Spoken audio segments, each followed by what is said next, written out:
Invitamos al doctor Carlos Fernando Fuentes Díaz, que es especialista en gastroenterología y endoscopia digestiva de la organización Keralty, de la Clínica del Country, que nos hablará de gastroparesia, manejo farmacológico versus endoscópico.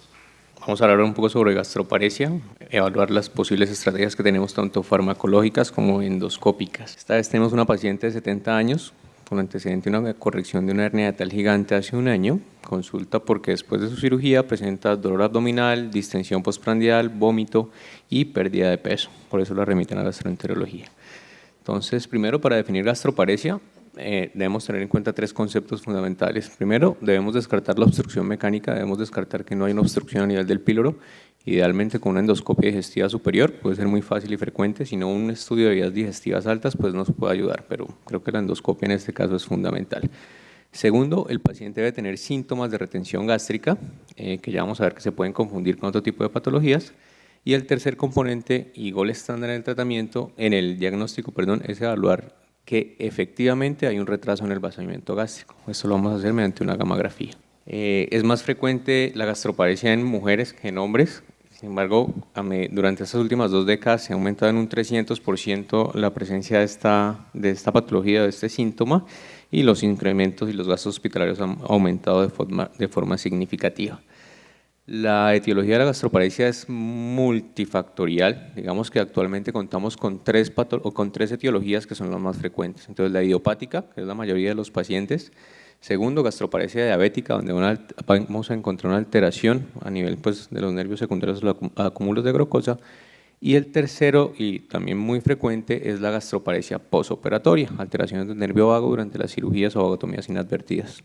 Cuando hablábamos de síntomas, es difícil esclarecer que un paciente tenga síntomas claros de gastroparesia. Vemos como en esta publicación los síntomas como la náusea, el vómito, dolor abdominal, saciedad precoz, bloating o pérdida de peso se pueden estar presentes no solo en gastroparesia, también en pacientes con dispepsia funcional, síndrome de ligamento arcuato o síndrome de pinza mesentérica y unos síndromes menos frecuentes como el epiremesis cannabinoide y el vómito cíclico.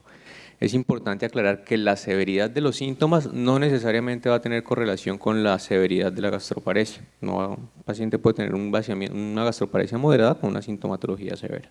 Y para evaluar qué tan severos son los síntomas de este paciente, publicaron una escala de síntomas cardinales de gastroparesia, donde vamos a tener básicamente 3 componentes fundamentales: la náusea y el vómito, la saciedad precoz y la distensión abdominal. Cada uno de estos componentes vamos a evaluar si no tiene o si es demasiado. Con un puntaje de 5 nos va a dar un puntaje máximo de 45. En el caso de esta paciente teníamos un puntaje de 24 sobre 45. ¿Qué vamos a encontrar en la endoscopia digestiva superior? Muchas veces retención de restos alimentarios a pesar de que el paciente tenga un ayuno adecuado. Es muy importante que evaluemos el píloro. Yo sé que nos puede dar algo de miedo pues el riesgo de la broncoaspiración, no vamos a lavar tampoco de forma exagerada, pero sí tratemos de llegar al píloro para ver que el paciente no tenga un tumor. Muchas veces el paciente lleva mucho tiempo esperando su endoscopia, llega, tiene comida, nos salimos y vuelve a reprogramar y llega 2 o 3 meses después con un tumor en el píloro. Digamos que no es lo ideal, por lo menos tratemos de descartar que no haya un tumor a este nivel.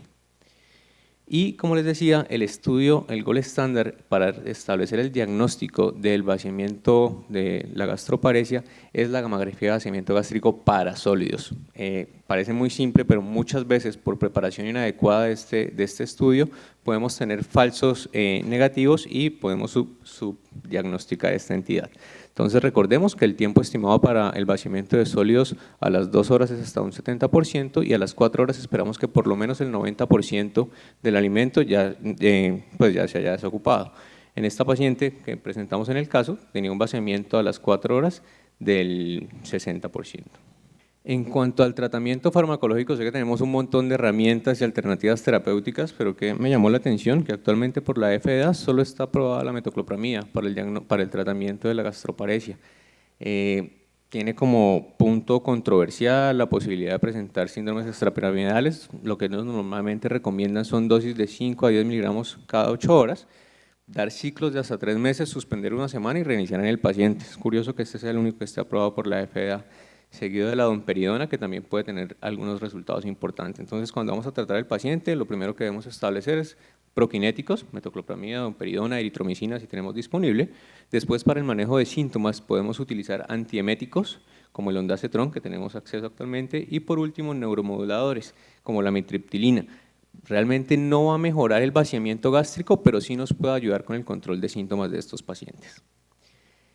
Y vean este metaanálisis del año pasado, donde cogen todos los prokinéticos y medicamentos que tenemos en el tratamiento de la gastroparesia y los comparan con el placebo y demuestran que realmente de forma significativa solo el cleopride, que es un antagonista de la dopamina, y la domperidona tienen un valor estadístico significativo.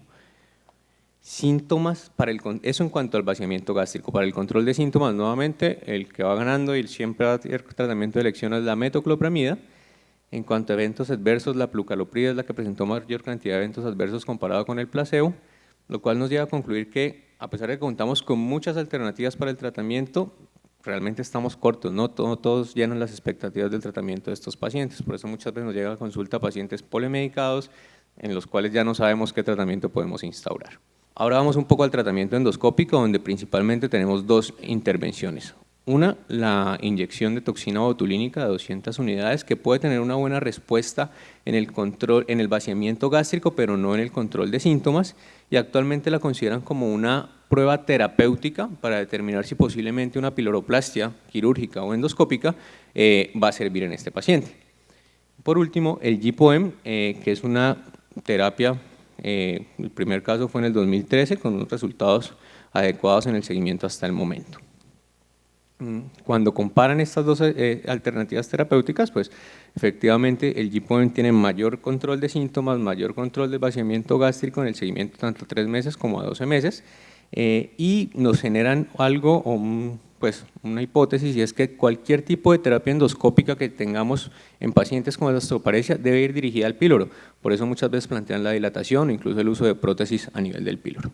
En cuanto al control de síntomas, evaluamos los resultados del GPOM con una respuesta estadísticamente significativa en el seguimiento. Sin embargo, pues esto es a corto plazo. El primer paciente tiene 10 años después de la intervención con una tasa baja, digamos, de efectos adversos.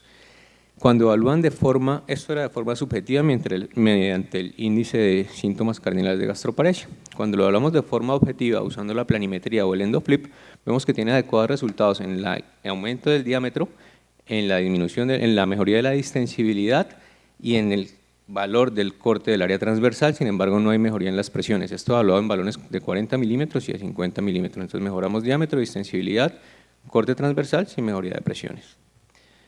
Esto es lo que hacemos. Entonces fue escrita en el 2013 por el doctor Kashaf y el doctor Inoue, una inyección submucosa, 4 o 5 centímetros proximales al píloro, inicialmente descrito sobre la curvatura menor, nosotros lo hacemos sobre la curvatura mayor. En este caso lo hicimos con el doctor González y el doctor Rodríguez.